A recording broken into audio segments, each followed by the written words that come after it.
Diz aí, apaixonados por relógio. Hoje eu tô com a entrevista aqui, na verdade, um bate-papo muito legal com um dos relojoeiros mais antigos de Campo Grande, né? Do Brasil. Ou do Brasil, né? Na realidade, eu não sou de Campo Grande, É? eu sou de São Paulo. São Paulo. É, E o seu nome é? José Maria Miguel da Silva. José Maria Miguel da Silva. Exatamente. E aí, como é que foi esse relacionamento com a relojoaria? Rapaz, começou comigo muito jovem. Eu saí do interior paulista, fui para a capital paulista e lá se iniciou. Uhum.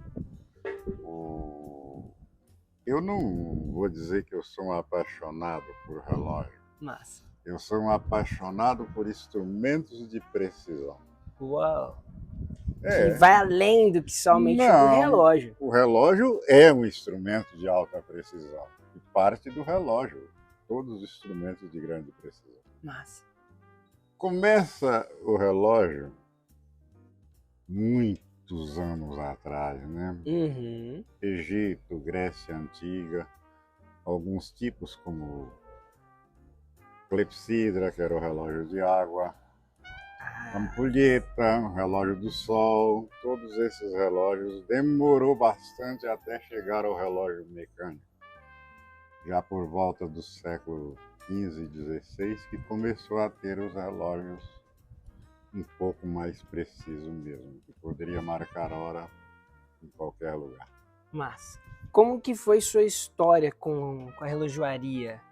Como que começou? Tudo começou. Você tem uma história aí que você estava falando desde os 13 anos. Desde criança, porque o meu irmão já trabalhava com relojaria em São Paulo. Uhum.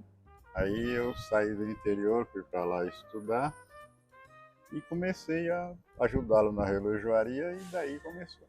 Legal. Depois eu fui para o Senai, estudei no Senai. Massa. Fiz curso de Senai de relojoaria, pós-graduação inclusive. E estou aqui. Que legal. Mexendo com relógio até hoje. E hoje o que mais te impressiona no relógio? Olha, o relógio é uma mecânica de alta precisão, como eu já te disse. Aí ele cada vez avança mais. Tanto o relógio mecânico como o avanço que passou para o eletrônico depois final dos anos 60. Até o homem ir à Lua, como ele usou o Moonlac, eu já te disse, é um relógio de corda manual, porque no espaço não tem gravidade, o automático não funcionaria. Bom, que massa! Curiosidade legal. Então, se fosse para a Lua, Marte, sonho agora de Elon Musk para Marte, né? Sim. Então teria que ir com relógio a corda manual, porque não tendo gravidade não tem como o automático funcionar. Massa, legal. Entendeu? Energia solar seria a mesma coisa, só a bateria funcionaria nessas condições. Uhum. Mas na época, maior precisão foi a Ômega quem ganhou a concorrência para fazer, ele fez o Moon. Corda manual, hermeticamente fechado. Que legal. E de alta precisão, cujo Neil Armstrong usou. Depois, nessa mesma época, surgiu os relógios aquários. Como eu digo a você, o relógio aquário é de alta precisão, mas não tem a mesma durabilidade de um relógio mecânico. Tem uma curiosidade que eu vi pelo senhor, seria muito massa se eu compartilhar conosco. Um dos relógios mais, hoje, da alta relojoaria, né? Que é o Patek Philippe. Por que é um relógio que dura tanto assim? Um relógio caríssimo. São feitos sempre em quantidades limitadas. Toda a vida foi fabricada assim. Massa. Ela é, juntamente com a Vacheron, a indústria mais antiga de alta relojoaria. Uau! Aí ela só não tem o título de mais antiga porque durante a guerra ela desviou-se para fabricar instrumentos cirúrgicos e próteses e parou de fabricar relógios durante esse tempo. Um bom tempo.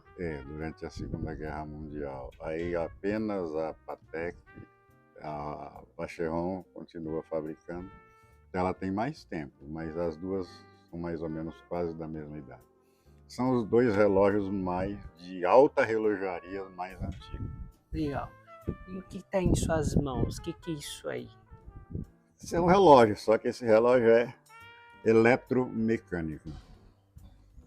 Tem um relé aqui, que está faltando a outra parte que tirei fora, na qual ele, ao funcionar, vai trazer esse relé para próximo do outro. Quando um bate, ele volta e carrega esse tambor aqui. Uau! Não é uma corda muito forte, por isso dá maior precisão. Maior E precisão. como muita gente tem curiosidade de saber, isso aqui é o conjunto balanço-aspiral. Balanço, aspiral e o impulsor. Esse é um modelo Breguet. Louis Breguet fabricou para dar mais precisão. A aspiral, ela tem uma volta que todo mundo acha que é torta, mas ela é feita de propósito. Assim. O sistema de escape é o sistema inglês. Que é uma roda de escape acompanhada das outras engrenagens até o tambor. É um relógio altamente preciso e dos antigos. Motivo: muita gente pensa que o rubi é para enfeite, não é. Diz aí, tira essa curiosidade. Tem muita gente. Seiko 5. Me falaram que Seiko 5 tem 5 rubis dentro dele. Não. Vai lá. É 21 rubis que ele possui. Esse rubi não tem valor comercial. Sim. Esse rubi é sintético. E ele é vermelho para manter a lubrificação, protegê-las dos raios infravermelhos do sol.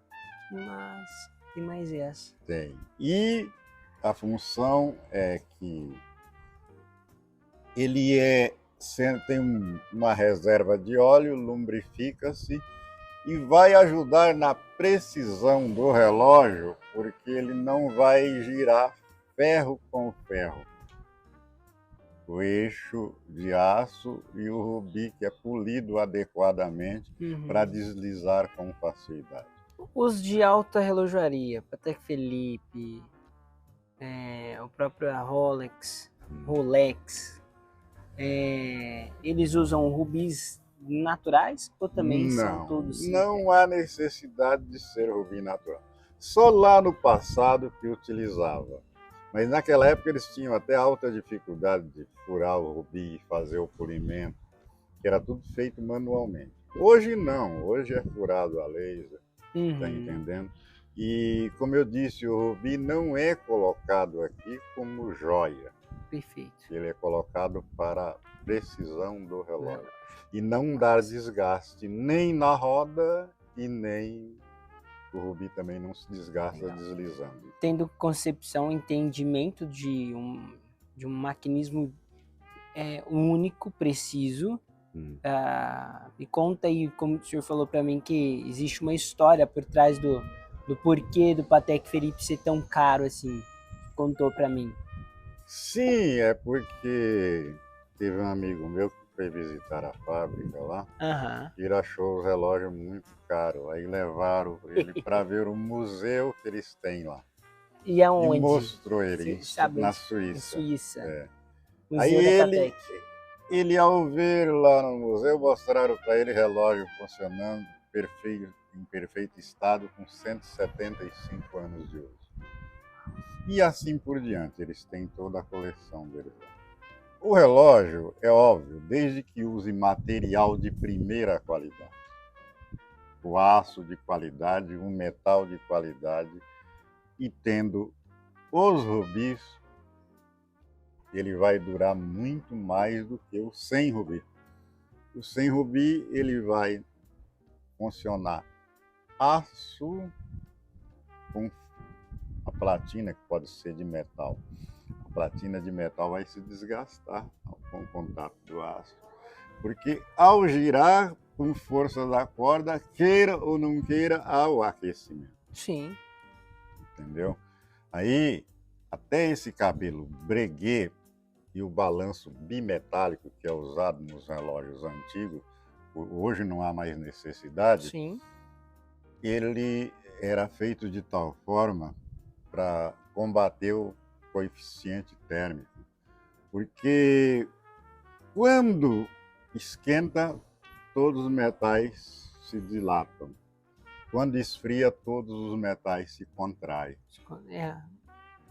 Aí o que pouco de ocorre física. é a física. Então o balanço se contraía, a espiral se contraía no frio e o relógio passa a adiantar. E para Quando isso, dilata, passa a atrasar. Porque é o contrário, a mecânica da relojaria é o contrário das outras. Se ele oscilar mais veloz, ele vai adiantar. Se ele oscilar mais, ele vai atrasar, aliás. E se ele oscilar menos, aí ele vai adiantar. que Porque, massa, você não sabia? por que motivo? Cada vez que ele passar pela boca da âncora, se ele estiver fazendo esse percurso aqui apenas, ele vai destravar mais rápido. E se ele oscilar mais, ele vai demorar mais a voltar e passar na boca da âncora.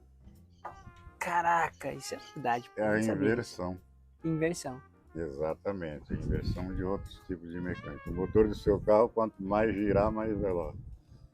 Ele aqui, quanto mais giro, menos veloz ele fica. Menos veloz o funcionamento. E aí acaba atrasando o relógio. Acabaria atrasando. Por isso que no frio ele vai oscilar menos, aí no calor ele oscilaria mais. Legal. Conta mais um pouco sobre o que te levou a se apaixonar por esses tipos de mecanismos de alta precisão. Veja bem, eu não pensava em ser relojoeiro. Aconteceu por acaso, como eu te falei. Ocorre que eu sempre tive esse pensamento. Se eu for trabalhar com alguma coisa, eu quero aprender aquilo a fundo. Ser especialista, literalmente. Não é interessante conhecer apenas um pouco, embora eu conheça apenas um pouco ainda. É óbvio. Imagina se o senhor José Maria a conhece um pouco, imagina eu. Caraca, meu. Um pouco. Uhum. Nós estamos sempre aprendendo. Sempre aprendendo. E eu posso dizer a você, não há ninguém que saiba tão pouco que não possa ensinar nada, e não há ninguém que saiba tudo que não precise aprender. E você contou a história do Pelé, você foi assistir ele sim, quando eu estava aprendendo relojaria e vi ele jogar no Pacaembu. Se não me engano, era um Palmeiras e Santos. E não era só ele. Era a habilidade de Ademir da Guia, o goleiro Gilmar. Que massa. Entendeu? E outros, então. E aí você viu os caras jogando ali fácil. Vi eles jogando e vi que eles faziam com amor e perfeição. Uou. Aí eu falei, bom, qualquer profissão que eu seguir, eu vou ter amor e procurar a perfeição nela. Que massa. Sim. Que massa. E acho que todo brasileiro deveria fazer isso. Acho que deveria ser um ponto de partida para qualquer um, né? Eu falo assim, eu sou apaixonado por vendas, e quando se trata de vendas, e eu apreço ao relógio, de fato vai fazer 7 anos, quando eu entrei numa relojoaria para vendê-lo, não sabia, só achava bonito e tal, aí, então assim, eu entendi que de tudo, e não é só uma joalheria, lá é uma, até que está nos patrocinando no nosso canal, que é a Carioca Ótica Joias e Relógio. Então assim, quando eu entrei lá há 7 anos atrás, o Eduardo me falou assim, cara, eu sei muito de desenvolvimento pessoal, venda e tal, né? E ele falou, cara, você tem que eu achava que sabia muita coisa, eu falei assim, vou te apresentar um mundo, que é um mundo que você vai ver que você vai aprender sempre, que é o mundo da relojoaria. E de lá pra cá virou paixão, agora criamos até esse canal por causa disso, porque eu me tornei um apaixonado por relógio. Né? Você Mas sabe? Pode falar. aí conhecendo o senhor, eu falei, caraca, eu não sei nada. Não é bem assim. Todos têm um início e você é bastante jovem. Você sabe quem foi que inventou a frase o cliente tem sempre razão? Não. Eu não discordo dessa frase, mas... Foi o Charles Ritz, fundador do Hotel Ritz em Paris. Ele era cozinheiro em Londres, um restaurante famoso do Savoy. E o dono lá brigou com ele porque o cliente não gostou da comida e ele não cobrou. Aí ele soltou essa frase, o cliente tem sempre razão. Ele era não só um cozinheiro, como um grande vendedor do seu produto. Perfeito. Ele saiu de Londres e montou um hotel e restaurante em Paris. O povo saía de Londres para ir lá, no restaurante dele em Paris. Atravessava o canal. Então você veja que vendas, uma das melhores escolas de venda que eu vi no Brasil foi a da Enciclopédia Britânica. Os vendedores saíam de lá altamente treinados. Legal. Altamente preparados. Mas é aquilo que você falou, né? Cada um, se tiver uma paixão de verdade, né? E der nela... Só que realmente, você vender relógio, você vende algo que as pessoas gostam. E vender livro, você vai vender o que poucos gostam, que é ler. Que é verdade. Aí você tem que ser muito bem treinado. Tem que ser bem treinado. Voltando à relojoaria, o relógio, como eu te disse, ele não é difícil de ser vendido. Porque você está vendendo arte. E uma arte que é uma das únicas que você vende que ela tem utilidade. Certo. Você vende um quadro, ele vai ficar na parede. O relógio também pode ficar na parede, mas ele é animado, ele vai marcar horas. Uou, que massa! Ele vai ter batida. Eu vou te contar uma história que ocorreu comigo em São Paulo, em Santa Cecília. Eu consertei um relógio de parede de uma senhora já de idade. Ela falou que esse relógio estava muito tempo lá e ninguém se habilitou a arrumá-lo. Eu pedi que ela trouxesse, ela trouxe. Estava realmente difícil, tive que fazer algum reparo nele, como pivotar várias rodas que estavam quebradas. Terminei, deixei ele batendo perfeitamente, liguei para ela e ela veio buscar. Quando ela chegou, que ela viu o relógio batendo, ela começou a chorar. Por que motivo? Eu perguntei para ela. Aí ela falou, não, está lembrando a minha infância. Quando eu tinha 8 anos de idade, meu pai cuidava desse relógio com todo amor. Toda vez que ele ia mexer nele, eu ia lá ver.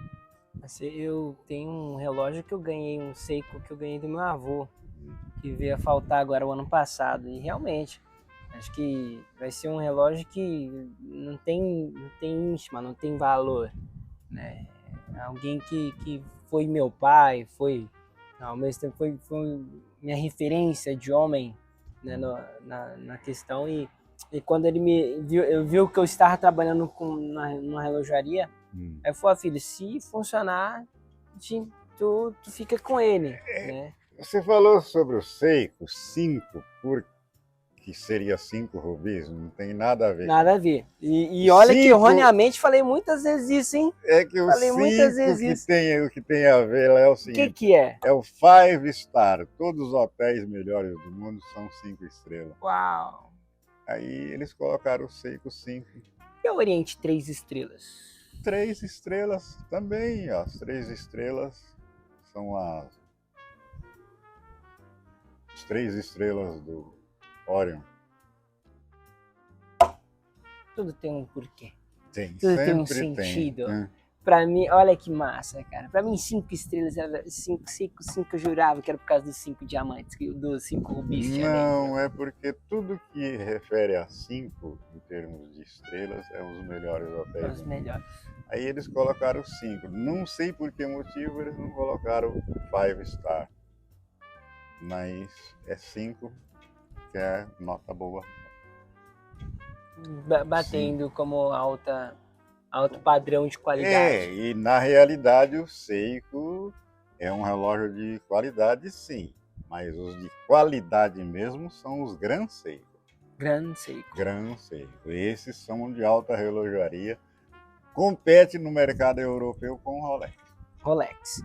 Hoje, se for colocar sobre os relógios, os melhores relógios, qual que o senhor diria que, por nível de complexidade e nível de...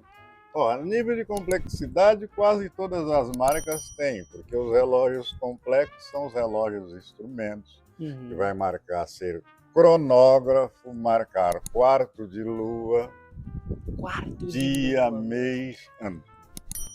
Existem relógios de pulso da Patek Philippe e de outras marcas que você vai olhar nele à noite e vai ver que a lua vai estar no céu certinho na posição que tiver lá no relógio. Você sai lá fora. Ele marca lua, marca dia da semana, mês, e são ainda cronógrafos além disso.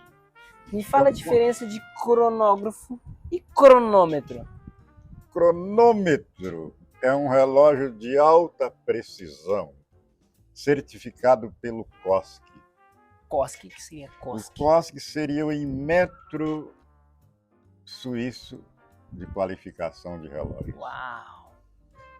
Você, fabricante, não pode dar o título de cronômetro ao seu relógio sem levar lá, eles fazerem todos os testes e te dar o certificado. Esse aqui é um cronômetro. Cronômetro. É. E o cronômetro ele marca o quê? Horas. Horas. O cronógrafo pode ser cronômetro também, mas, porém, ele já é outra função. Ele tem mais marcadores, por isso que ele é cronômetro. Ele vai ser acompanhado de mais ponteiros, vai marcar minutos, segundos e horas. Isso nos compassos dele. Liga-se o cronógrafo. Cronógrafo, não cronômetro. Como eu disse, se a máquina dele, do cronógrafo, passar pelo certificado do COSC e receber esse título, perfeito, ele vai ser cronômetro e cronógrafo. Cronômetro e cronógrafo. Se não passar, ele vai ser cronógrafo. Uau. Cara, que massa. Porque o cronógrafo é o que é marcador de tempo. Marcador de tempo. É independente. Show, show. Da qualidade da máquina parte a palavra cronômetro, que vem de Cronos, mitologia grega. Qual foi o relógio mais difícil que o senhor já mexeu? De hidrologia. Que seria? Do Ibrapa, aqui de Mato Grosso do Sul mesmo, que eu consertei, esse relógio faz a medição da altura do nível da água. Era um mini computador mecânico. Mecânico. Exatamente. Esse foi o mais desafiador. Um dos mais difíceis de deixar perfeito, mas eu consertei uns 10 aproximadamente. Uau! Aí depois vem os grandes, tipo relógio de ponto e relógio de igreja. Esses são os... Relógio de igreja. O senhor já consertou relógios de alta relojaria? Diversos. Cita alguns. Patek Philippe, Vacheron, Audemars Piguet, Piaget, Rolex. Hoje, o senhor falou que tem uma lista das relojarias. Bem, cada ano sai os lançamentos de cada fábrica. Aham. E vai se qualificando ali. O Patek Philippe, o Vacheron, o Audemars Piguet, Piaget, Breguet, tá entendendo? Jaeger-LeCoultre Uhum. e diversos. O Rolex é um dos mais vendidos no mundo, mas ele não é o top mais caro. Hoje, IWC, Tudor. Também é um relógio de altíssima qualidade, Tag Heuer. Ocorre que alguns deles têm modelos populares. Sim. A Patek, a Vacheron, o Audemars Piguet, Jaeger-LeCoultre, esses não fazem relógios populares. Não. Não fabrica, só relógio. Relógios aí na casa do quê? $30 mil acima. Acima. É. Nada mais, menos que Nada isso. menos que isso. Hoje, $30 mil, $100 mil. É. Mínimo. 150 mil. 150 mil. É. E a perder de vista. E daí pra frente sempre. Normalmente os relógios deles custam o preço de um carro que tem no Brasil. Sim. Um carro razoável, né? Bom mesmo, custa mais que isso. Verdade. Que legal. Uhum. Zé Maria, que massa. Eu fico feliz do senhor investir um pouco do seu tempo, passar um pouco dessa sabedoria para nós, deixar nossos apaixonados por relógio. Rapaz, é apenas um pouquinho mesmo. Aham. Porque se fosse para falar de relojoaria, leva tempo, hein? Então vamos fazer o seguinte, vamos fazer um compromisso. Isso aqui ficou como parte 1. Sim. Perfeito? Pode Parte ser. 1, porque eu acho que vamos ter mais umas duas partes, de parte 2 e parte 3. Se eu falar para você que tem relógio a vapor, tem outros tipos de relógios, porque nós falamos sobre relojoaria, alta relojoaria e relojoaria em geral mecânica. Perfeito. Tem os de paredes, cujo no Brasil tem um deles que é um dos maiores do mundo, pouca gente sabe disso. Qual? O relógio da Central do Brasil, do Rio de Janeiro, é o 4º maior relógio de torre do mundo. Uau! O senhor sabe me dizer qual que é o primeiro? Passarei para você em outro vídeo, entendeu? Fica de curiosidade, fica de curiosidade no próximo vídeo então. Passarei para você no próximo vídeo, porque precisa fazer a lista, mas só tem na Bélgica, todos eles estão na Europa. Massa. Entendeu? Zé Maria, muito obrigado. Foi um prazer. Beleza. Foi um prazer te fazer parte desse vídeo, desse canal. E valeu a pena, tá bom? Beleza. Tamo junto. Aquele abraço.